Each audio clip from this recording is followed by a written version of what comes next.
Karismatik adalah karunia Roh Kudus yang dicurahkan kepada gereja-gereja mainstream, gereja-gereja Protestan, bahkan gereja-gereja Katolik.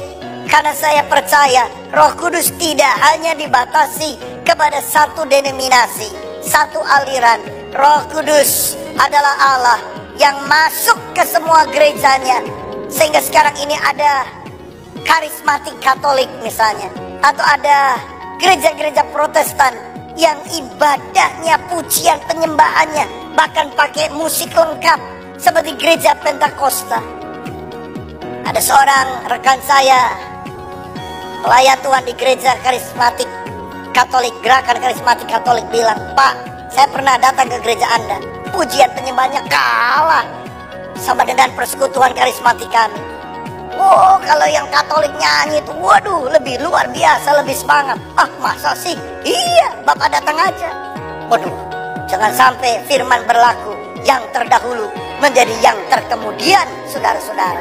Karenanya kita harus sungguh-sungguh mengalami lawatan Tuhan, hadirat Allah ini.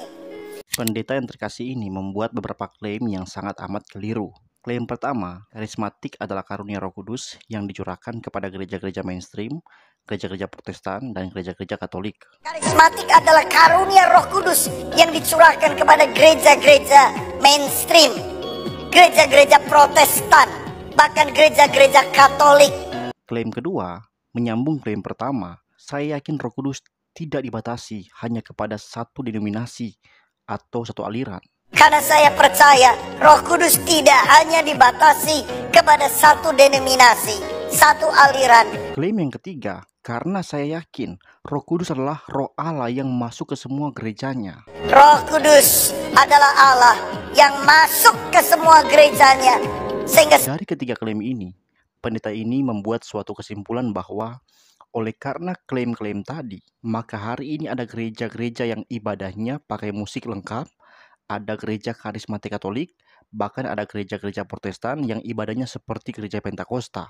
Sehingga sekarang ini ada karismatik Katolik misalnya, atau ada gereja-gereja Protestan yang ibadahnya, pujian penyembahannya bahkan pakai musik lengkap seperti gereja Pentakosta.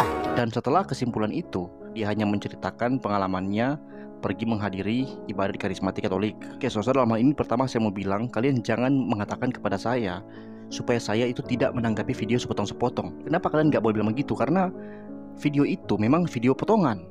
Maksudnya, kalau nggak mau ditanggapi sepotong, ya jangan muat potongan videomu di TikTok lah ya. Nah, saudara, saya yakin orang-orang yang sekolah teologi benar-benar, bukan abal-abal, sekolah teologi yang belajar sejarah gereja, yang belajar Alkitab, bukan hanya sekolah teologi yang belajar khotbah, jalan ke sana kemari, teriak-teriak dan bagaimana pimpin pujian, kayak pimpin konser. Saya yakin orang-orang yang belajar teologi benar-benar akan langsung sadar di mana letak kekeliruan dari klaim-klaim pendeta ini. Bagi yang tidak tahu, simak baik-baik, akan saya tunjukkan kekeliruan dari klaim-klaimnya. Klaim pertama, karismatik adalah karunia Roh Kudus yang dicurahkan kepada gereja-gereja mainstream, gereja-gereja Protestan, dan gereja-gereja Katolik. Di awal klaimnya ini, dia mengatakan karismatik adalah karunia Roh Kudus. Menurut bahasa, kata karismatik berasal dari bahasa Yunani yaitu karismata yang berarti karunia Roh Kudus. Di klaimnya tadi, pendeta Ruben ini menggunakan kata karismatik dalam arti karunia roh. Itu benar, tapi menjadi keliru ketika pendeta Ruben katakan bahwa karunia Roh Kudus itu dicurahkan kepada gereja-gereja mainstream, gereja-gereja Protestan dan Katolik. Kenapa keliru?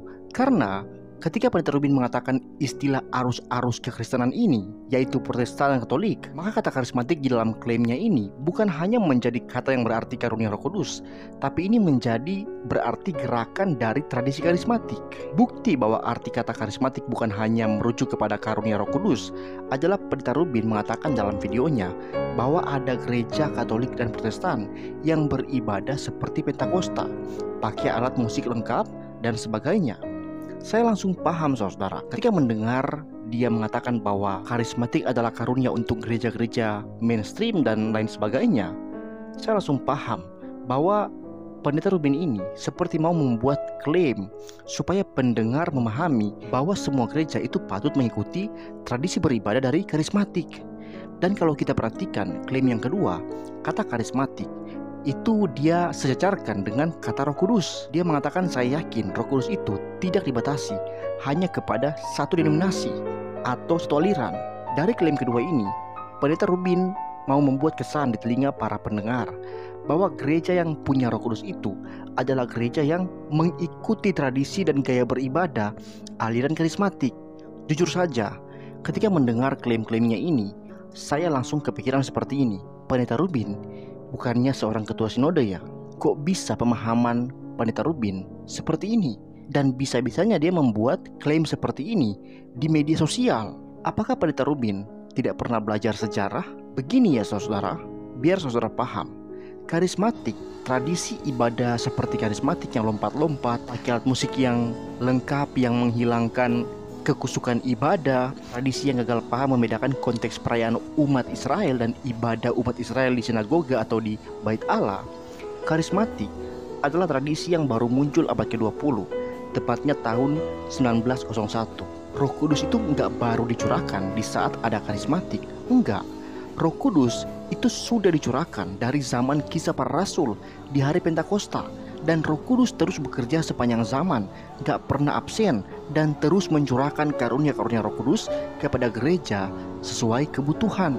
Misalnya, karunia berbahasa roh dicurahkan sesuai dengan kebutuhan gereja mula-mula, di mana ahli bahasa masih sangat kurang, para penerjemah bahasa masih sangat kurang, para rasul gak menguasai semua bahasa dari orang-orang yang hadir di Yerusalem kala itu. Tapi karena Injil butuh didengarkan oleh semua orang yang datang ke Yerusalem dari berbagai daerah dengan bahasa yang berbeda-beda, maka Roh Kudus itu memberikan karunia bahasa roh kepada para rasul ini supaya bangsa lain mendengar Injil. Tapi ketika zaman semakin berkembang, sudah banyak ahli bahasa, ahli penerjemah, sudah banyak orang yang studi bahasa yang berbeda, bahkan ada bahasa internasional, bahasa Inggris, maka karunia berbahasa roh tidak lagi menjadi satu karunia yang dibutuhkan di masa kini. Makanya Alkitab pernah berkata di pertama Korintus 13 ayat 8, kasih tidak berkesudahan, nubuat akan berakhir, bahasa roh akan apa? Berhenti. Nah, selain bahasa roh, ada juga karunia membuat mujizat. Saya tanya, apakah mujizat dalam gereja itu nanti hanya ada terjadi di zaman sudah ada gerakan karismatik? Jawabannya tidak. Mujizat terus terjadi sepanjang sejarah gereja. Banyak sekali mujizat terjadi di zaman-zaman sebelum ada gerakan karismatik.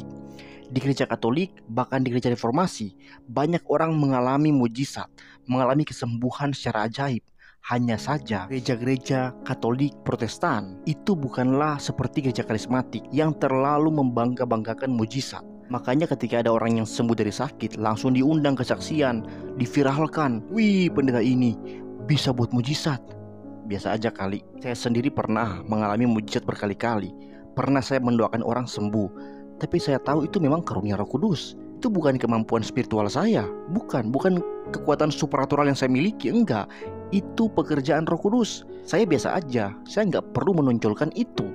Yang harus ditonjolkan adalah Injil Kristus. Karena Alkitab tegas berkata, Injil itu adalah kekuatan Allah. Banyak orang membangga-banggakan karismatik dengan mengatakan orang karismatik punya semangat memberitakan Injil. Hah? Bullshit. Tunjukkan kepada saya satu daerah di dunia ini yang berhasil diinjili oleh penginjil gerakan karismatik. Gak ada. Penginjil reform, jangan tanya. Semua kantong Kristen di Indonesia itu adalah karena semangat penginjilan orang-orang reformasi Protestan Belanda yang sudah ada semenjak tahun 1800-an. Bahkan itu adalah saat dimana gerakan karismatik itu belum ada. Injil sudah menjangkau seluruh Asia Tenggara. Di karismatik itu bukan ada semangat penginjilan, tapi yang ada ialah semangat tarik jemaat orang, semangat curi domba. Sudah Kristen dibaptis ulang. Tuh kan yang kemarin heboh, Philip Mantova. Semangat buat klaim-klaim ngawur tentang baptisan. Jadi membaptis banyak orang yang sudah Kristen, yang sudah dibaptis. Sudahlah, gak usah dibuat-buat yang namanya klaim-klaim ngawur begitu. Kita semua udah bosan dengarnya. Mending akui aja posisimu sebagai aliran yang paling belakangan muncul, yang jemaatnya dipenuhi oleh orang-orang yang sakit hati mungkin di gereja lamanya, lalu loncat ke aliran Anda. Akui aja. Saya akui karismatik sebagai satu aliran dari Kristen, saya akui. Pendeta-pendeta karismatik yang tahu diri, yang gak mengklaim cara beribadah mereka yang paling benar, yang gak mengklaim bahwa mereka lah gerakan Roh Kudus yang sejati, bahwa hanya pada mereka lah ada Roh Kudus, yang gak mengklaim bahwa hanya lisan selam yang benar, yang sah diselamatkan, yang gak mengklaim harus berbahasa roh sebagai tanda memiliki Roh Kudus, gak mengklaim dirinya sebagai pendeta yang punya karunia mujizat sehingga bisa keliling ke sana kemari bikin mujizat. Pendeta-pendeta karismatik yang tahu diri, yang gak melakukan semua yang saya sebutkan tadi, tapi yang memegang teguh ajaran-ajaran utama Alkitab tentang Allah Tritunggal, tentang Dunatur Kristus, tentang Alkitab sebagai satu-satunya firman Allah, tentang keselamatan hanya oleh iman, hanya oleh anugerah. Pendeta-pendeta karismatik yang sedemikian, saya sangat segani, saya sangat hormati, bahkan kita semua sangat mengakui dia adalah hamba Tuhan. Tapi yang model-model yang suka klaim-klaim asal-asalan begini, model-model beginilah yang bikin perpecahan gereja. Jangan Anda merasa cara beribadah seperti ajaran Pentakosta Anda adalah cara beribadah yang paling disukai dan disenangi semua orang. Enggak, saya dan banyak sekali anggota jemaat gereja Reform sangat tidak tertarik dengan cara sedemikian, dengan cara beribadah sedemikian. Kami lebih senang menjaga hati dan jiwa kami dalam ketenangan dan kekusyukan. Dan saya akan serang habis-habisan orang yang mencoba meninggikan cara beribadah tertentu sambil secara tidak langsung merendahkan cara beribadah yang lain dalam kekristenan. Di video-video saya yang dulu, saya berapa kali menyerang ibadah-ibadah kacau liar yang gak terkontrol, yang kejang-kejang, karena saya sudah muak mendengar klaim-klaim bombastis pendeta-pendeta karismatik yang membuat seakan-akan hanya mereka yang punya Roh Kudus. Padahal itu hanyalah klaim untuk menarik perhatian jemaat Kristen yang lain untuk suka bergabung dengan jemaat mereka, supaya kantong persembahan semakin banyak. Berhubung kebanyakan gereja karismatik itu gereja independen, maka kantong persembahan itu menjadi tebal. Karena jemaat banyak, itu berarti kehidupan pribadi pendeta juga semakin bisa hedon. Ya, saudara, sekian video saya. Mohon bantu share, kalau bisa up sampai si pendeta kondang ini nonton tanggapan saya ini.